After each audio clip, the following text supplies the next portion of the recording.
E aí, pessoal, tudo bem com vocês? Vamos então para mais uma aula de teoria da comunicação. Olha só que legal.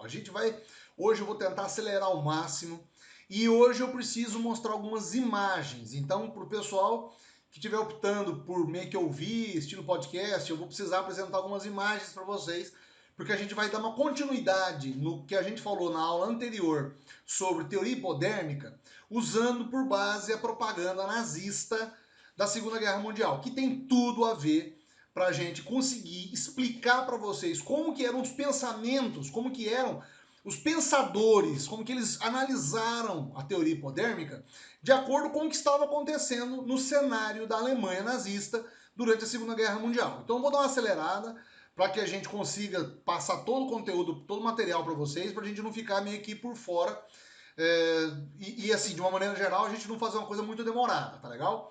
Bom, como a gente falou na semana passada, então a teoria hipodérmica, ela compreende, ela entende que são os primeiros estudos, na verdade, em comunicação e que vão falar sobre como que as pessoas reagiriam a estímulos proporcionados principalmente pelos veículos de comunicação. A propaganda, por exemplo, foi o principal dos meios injetores, vamos colocar assim, de ideias na cabeça das pessoas, de acordo com a teoria hipodérmica. Nós não estamos aqui fazendo uma análise da teoria se ela funciona ou não, hoje em dia, 2000 e lá vai cacetada. Nós estamos falando daquela época. Os estudos sociológicos diziam que a informação entrava na cabeça das pessoas como se fosse uma injeção e elas não eram consideradas como indivíduos, e sim como massa. Eram indivíduos, mas que de uma maneira geral eram todos atingidos da mesma forma, igualmente, e que iriam compor uma opinião geral, hegemônica, de uma espécie de massa. Quem fez muito bem isso foi Adolf Hitler durante a Segunda Guerra Mundial. Por quê?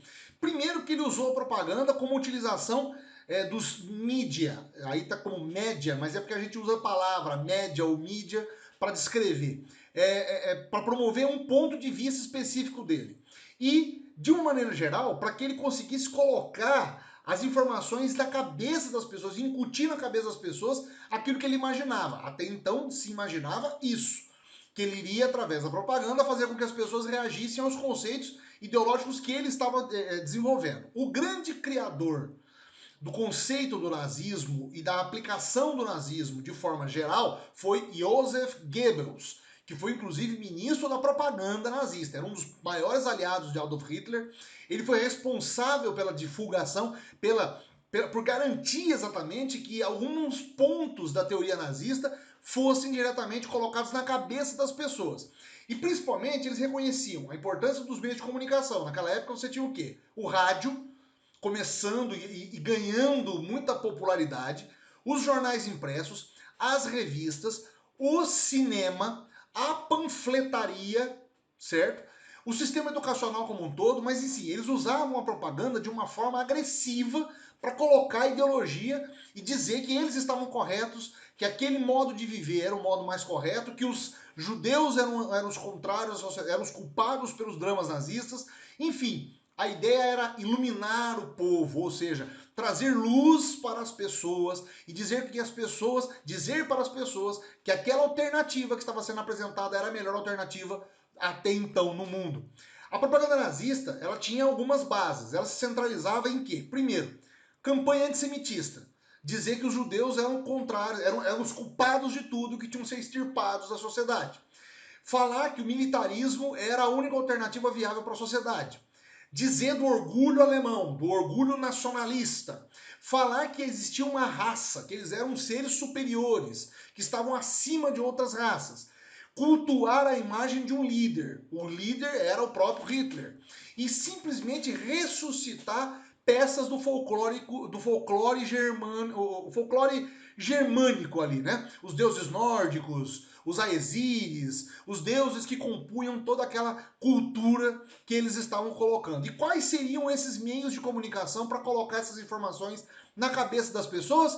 Os cartazes, a presença do rádio, a produção de cinema, jornais e revistas que eram totalmente divulgadas e promovidas por eles, comícios públicos, reunião de pessoas para ouvir as palavras de Hitler, censura os meios de comunicação que eram contrários a eles, mudar o sistema de educação como um todo e investir maciça e fortemente nos esportes.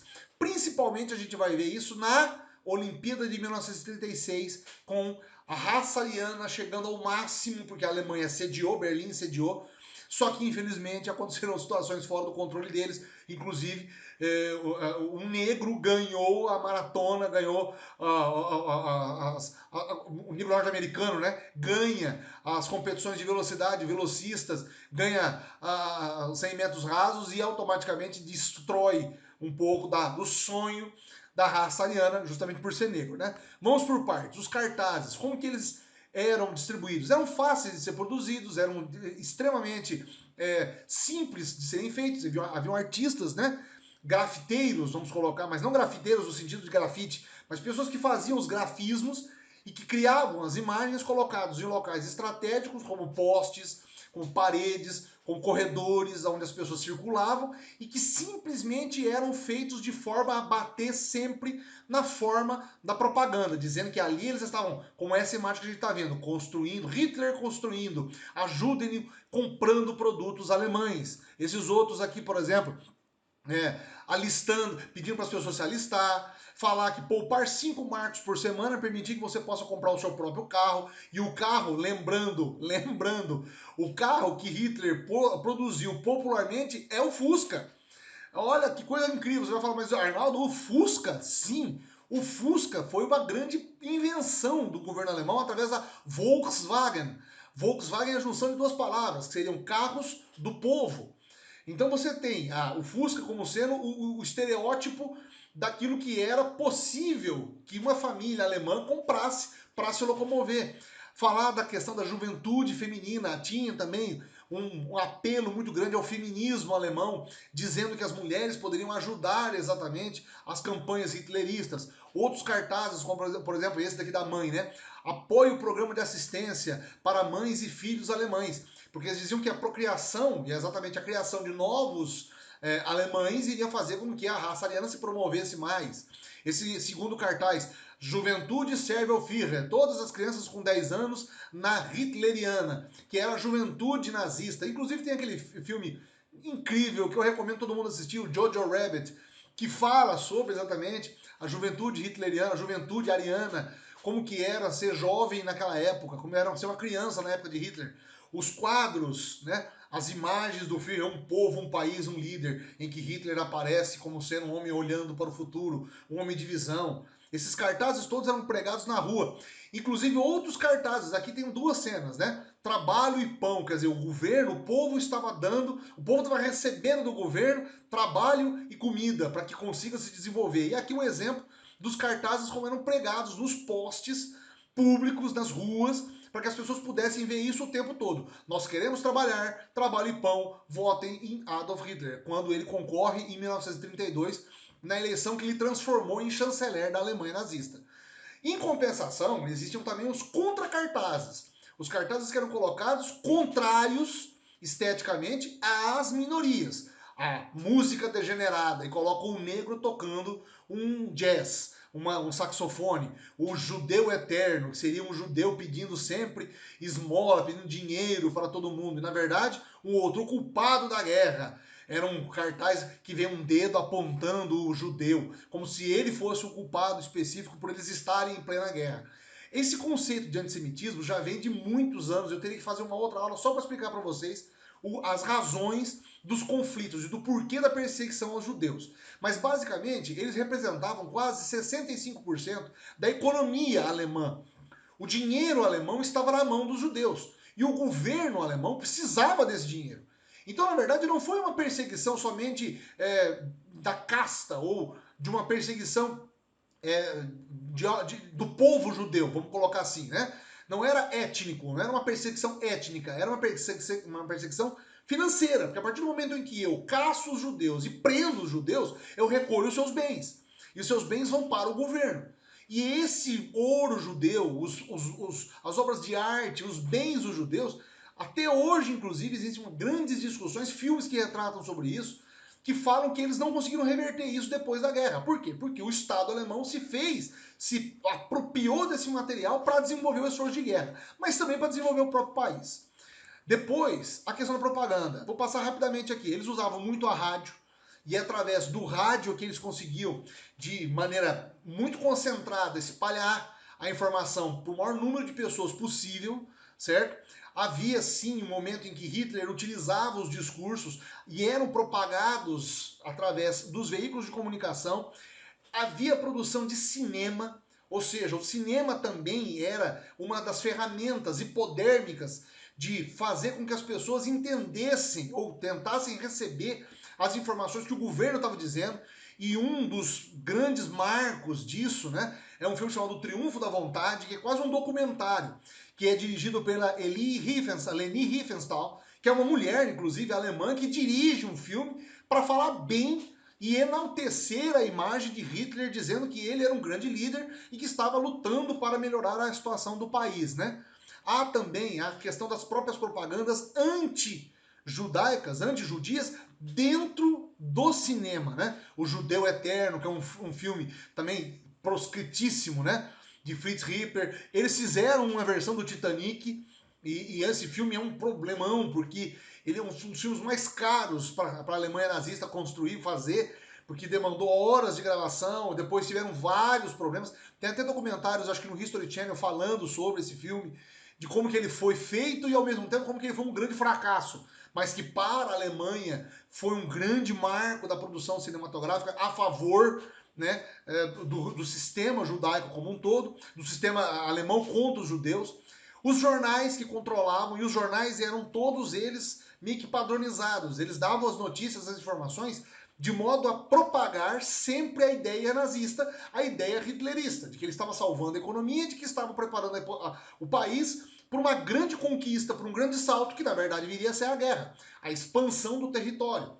Enfim, nós temos aqui exemplos de como que essas tradições, inclusive, de espalhar falsas notícias, e a gente está vendo hoje o chamado fake news, não é de hoje. Essas publicações, que inclusive eram publicações oficiais do governo, diziam inverdades malucas, jogavam a culpa nos judeus de que todos os males do universo eram criados por eles. E eram matérias jornalísticas, publicadas em revistas, inclusive. Aqui um comparativo. Em 33, existiam 4.700 jornais diários e apenas 3% deles eram controlados pelo Partido Nazista. Em 44, no auge da guerra, já quase caindo, existiam 997 jornais. Ou seja, olha a censura que foi feita. De 4.700 baixou para 997 jornais. E 82% deles eram controlados pelo Partido Nazista. Ou seja, houve uma censura, um banimento da produção jornalística e o encampamento de produções jornalísticas, de veículos de comunicação, para propagar a informação nazista como eles queriam. Os jornais eram diretamente ligados aos meios de comunicação, ao Ministério da Propaganda Nazista, que detinham praticamente 50% dos artigos que eram publicados, né? E ali, com o controle do Goebbels, toda essa informação acabou sendo centralizada. Então era uma forma que eles entendiam de que quanto mais eles controlassem a mídia, mais eles controlassem os veículos de comunicação, as manifestações culturais, eles iam colocar na cabeça das pessoas o conceito de que estamos no caminho correto, vamos lutar contra os judeus, vamos lutar contra o resto do mundo, porque nós estamos salvando a própria Alemanha.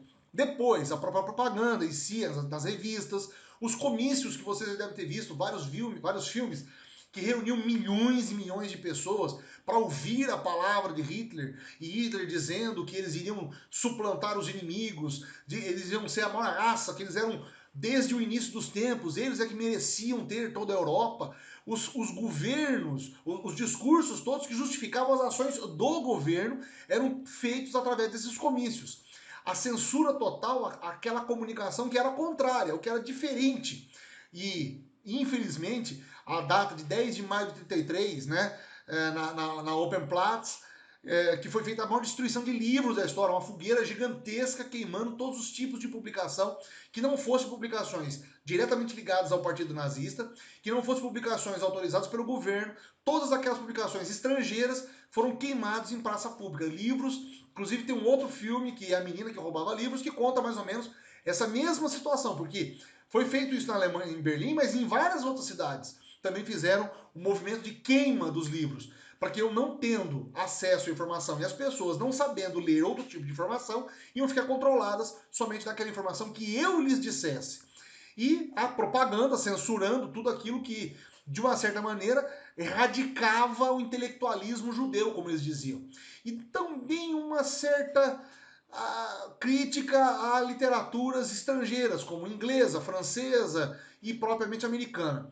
A propaganda como um todo era o grande veículo de comunicação, mas no caso a educação também, a forma como eles criaram sistemas educacionais que dentro desses sistemas educacionais eram colocadas as ideias nesses jovens, para que eles no futuro se tornassem soldados hitleristas, soldados arianos. O processo da Segunda Guerra Mundial não aconteceu somente de 39 a 45. Hitler se torna chanceler em 32. Quer dizer, de 32 até 39, uma geração inteira de jovens que foram colocados à disposição do partido nazista para combater. Foram criados acreditando que eles estavam fazendo a coisa certa no caminho correto. E de uma certa maneira, criando essas salas de aula, fazendo com que havia toda uma questão, inclusive até do próprio vestuário do próprio país, criando meio que formas visuais, estéticas formais nas roupas, nas escolas, nos uniformes escolares, padronizando os meninos e as meninas, criando uma espécie de identidade para que Hitler pudesse ser o grande ditador e o grande líder dessas pessoas, a ponto de ele ser praticamente deusado. E, finalmente, a questão dos esportes, de como que os esportes eram colocados para serem eles a ferramenta básica da demonstração da superioridade da raça ariana, como que eles eram tão poderosos e poderiam ser os justificadores de tudo aquilo que eles fizeram, de todo aquele período negro da guerra. Voltando todos os slides aqui para a gente mais ou menos terminar, fica claro que a propaganda nazista é o ápice, vamos dizer assim, daquilo que a gente considera a teoria hipodérmica, como que eles colocavam, incutiam na cabeça das populações, das pessoas que estavam naquele momento, aquele único tipo de verdade, e faziam com que as pessoas vivessem independente daquela verdade, da verdade propagada pela Alemanha nazista. É claro que vão haver críticas, é o que a gente vai ver na aula da semana que vem. Críticas ao modelo como um todo, o modelo hipodérmico, para a gente fechar essa primeira parte, tá legal? Eu sei que é bastante conteúdo, mas assistam novamente, ouçam às vezes em podcast, apesar de que eu tô falando, tentei descrever as imagens da melhor forma possível, mas é importante vocês saberem que a teoria hipodérmica houve um período em que ela foi considerada funcional e ela conseguiu fazer um país inteiro acreditar em um tipo de ideologia que infelizmente aconteceu, descambou no que descambou, tá legal? Espero que vocês tenham gostado. A gente se vê semana que vem. Cuidem-se, que não tá fácil. Até lá.